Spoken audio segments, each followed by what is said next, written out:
ненужен спомен почука на вратата. Той беше сянка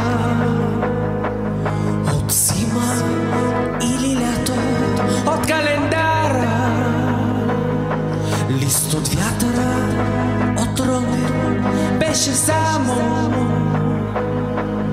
ненужен спомен. Необяснимо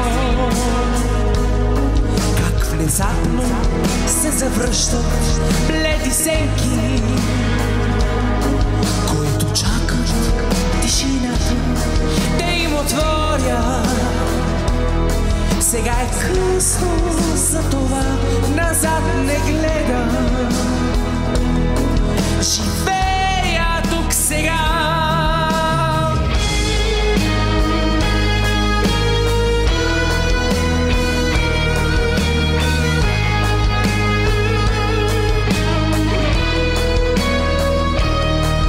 Ненужен спомен почука на вратата, не отвори. Обичам тишината. Ненужен спомен е незавършена картина. Няма нищо, но можеше да има, като в живота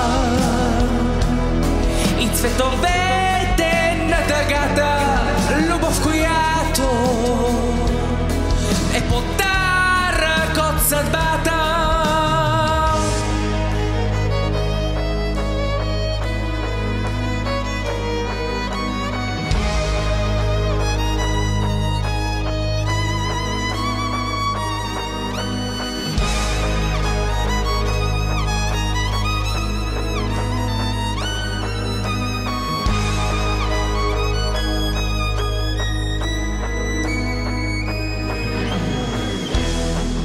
Една любов, един живот и надежда.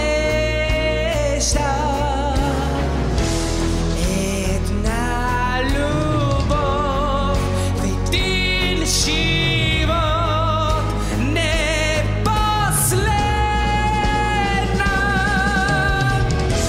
Една любов, един живот, не последна.